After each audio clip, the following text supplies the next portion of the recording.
Hello guys, welcome back to my channel. আসলে তোমরা সবাই ভালো আছো। আজকে ভিডিওটা আমি শুরু করছি এখন থেকে। তো এদিকে স্নান টান করে পুরো এখন মাথাটাতে আঁচড়াচ্ছি, এখানে সিঁদুর পরা নিয়ে তো সিঁদুরটা পড়তে হবে।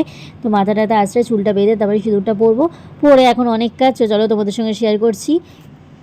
তো চুলটা আস্তে আস্তে ভুলে গেছি যে মাথায় আমার সিরাম দেওয়া হয়নি, তো সেই জন্য সিরামটা দিয়ে দিলাম। আর এই সিরামটা যেটা আমি ইউজ করছি সেটা খুবই ভালো, তোমরা একবার ট্রাই করে দেখতে পারো। তোমরা যদি বলো তাহলে আমি অবশ্যই এটা কী সিরাম ইউজ করছি তোমাদেরকে দেখাবো। তো এইদিকে সিরামটা মাখার পরে যেমন চুলটা আগে যেরকমটা ছিল, রাফ ছিল, ওটা এখন আর নেই, এখন অনেকটা ঠিক হয়ে গেছে চুলটা। আর এইদিকে এখন পুজো টুজো দিতে যাবো ঠাকুর ঘরে। তো চলো সিঁদুরটা পরে নিই।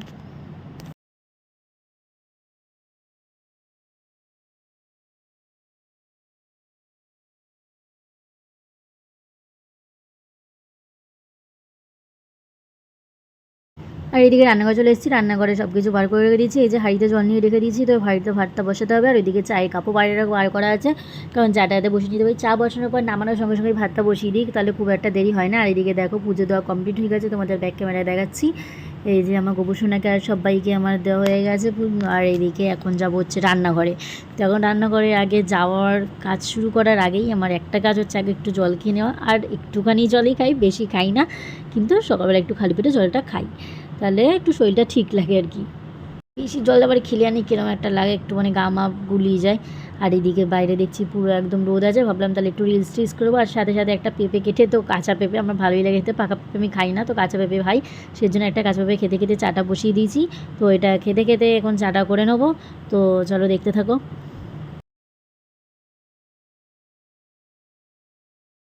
এইদিকে আগে একটু গরম জল তুলে নিলাম, কারণ এটার মধ্যে আমুল দুধের একটু গুঁড়োটা যেটা আছে সেটা হচ্ছে মিশাবো। তো মিশানোর পর তো চায়ের জলটা দেবো। তো আমাদের এখানে লিকুইড দুধে আমরা চা করি না, আমরা গুঁড়ো দুধেরই চা করি। আর এদিকে চাটা কমপ্লিট হওয়ার পর খেয়ে দিয়ে বিশাল খাটনি হয়ে গেছে। আসলে কেন হয়েছে তোমাদের আমি দেখাচ্ছি, তার আগে আমি যেটা দেখানো সেটা দেখাই চলো। এই যে দেখো, এইদিকে সোয়াবিনটাকে আমি জলে আর কি নরম করে রেখে দিয়েছি, আর এদিকে হচ্ছে মশলাটা পেস্ট করেছি। আর সব থেকে বড় ব্যাপার হচ্ছে মশলাটা আমি আজকে এই মিক্সার মধ্যে পেস্ট করিনি, আমি আজকে পুরোটাই শিলে বেটেছি। আর শিলে বেটেছি কারণ হচ্ছে এখন কারেন্ট নেই তাই। আর এইদিকে হচ্ছে ইলিশ মাছটা ভাজো বলে রেখে দিয়েছি। তার মধ্যে একটা হাসি ব্যাপার হয়েছে যে আমি ভাবছি ভিডিওটার মধ্যে কেন এরকম লাগছে, তো ভালো করে দেখি যে তেলের বোতলটা আমি পুরো ক্যামেরার সামনেই রেখে দিয়েছি, তো সেই জন্যই এরকম হয়ে গেছে। আর ব্যাস, হাত তো এখন অবধি জ্বালা করছে, কালই ঘেমে যাচ্ছি, মানে আজকে রোদ উঠেছে, গরম লাগছে। এবার কিছুক্ষণ পরে জানি মনে হচ্ছে বৃষ্টি হবে বৃষ্টি হবে, এমন রোদ উঠেছে, এরকমই মনে হচ্ছে।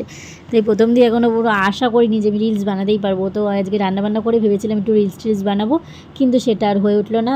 আর এখন আমি রান্না করছি, তো তোমরা দেখতেই পাচ্ছ রান্না করে আর মনে হয় না আমার এনার্জি দেবে রিলস বানানোর জন্য। আর এইদিকে আমি এখন ভেজে নিচ্ছি হচ্ছে ইলিশ মাছগুলো।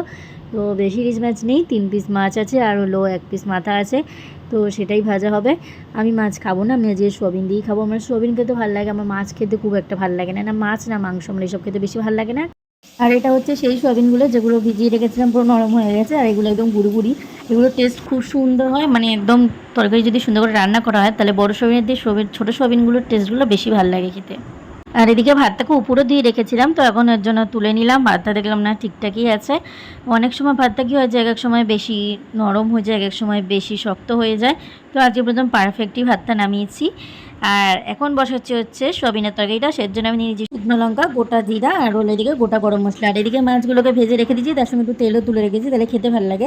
আর এটা হচ্ছে শিলনোড়ায় যে মশলাটা বেটেছিলাম সেইটা, এর মধ্যে একটুখানি জিরার গুঁড়ো আর একটু কাশ্মীরি লঙ্কার গুঁড়ো আর হলুদের গুঁড়ো দিয়ে নিচ্ছি। তো ওটা একটু ভিজানো থাকলে টেস্টটাও ভালো লাগে, তোমরা একবার ট্রাই করে দেখতে পারো। আর এদিকেগুলো গরম হয়ে যাওয়ার পর আমি এখন দিয়ে নিচ্ছি কড়াইতে আলুগুলো।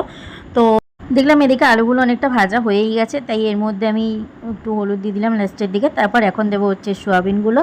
তো এগুলো এবার একসঙ্গে ভাজতে ভাজতে তারপর মশলাটাকে অ্যাড করব। তার আগে এটার মধ্যে একটু হলুদ হলাম দিই নি, নাহলে একটু কম কম লাগছে কালারটা, একটু হলুদ না হলে তরকারিটা ভালো লাগে না দেখতে, আবার একটু লাল না হলেও তরকারিটা দেখতে ভালো লাগে না। মানে তরকারি যেমনই হোক না কেন একটু কালারটা আমার দরকার, কালার না হলে তরকারিতে দেখেই যদি আমার ভালো লাগে তাহলে খেলে তো আমার আরোই ভালো লাগবে না। তো সেজন্যই আর কি।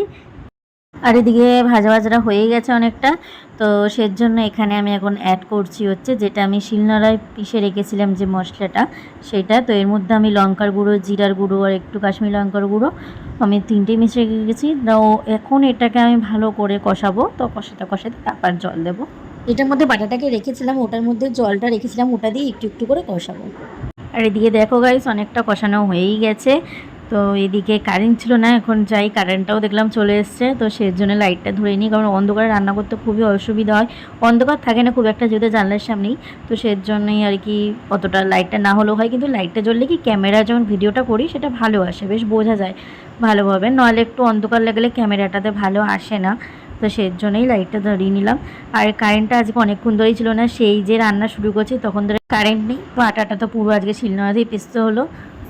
এদিকে সব কাজ বাজ কমপ্লিট হয়ে গেছে, রান্নাবান্না সব কমপ্লিট। চলো তোমাদের ব্যাক ক্যামেরা দেখাচ্ছে। এদিকে ঘেমে স্নান হয়ে গেছে, মুখ চোখ পুরো একদম এমনিতেই কালো, আরও কালো হয়ে গেছে। চলো তোমাদের ব্যাক ক্যামেরা দেখাই কী কী রান্না হলো। এদিকে তো ভাত, আর এখানে হচ্ছে এই যে মাছ ভাজা, এটা হলো তেলটা রেখে দিয়েছি। আর এখানে হলো সোয়াবিনটা একটু ঝোলঝোলই রেখেছি।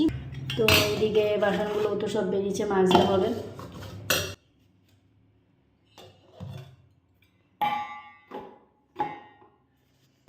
দিকে রান্নাঘরে কোনো মোছা হয়নি, দেখো জায়গা পুরো এখন ইয়ে হয়ে আছে, পুরো একদম চিটচিটে ভাব।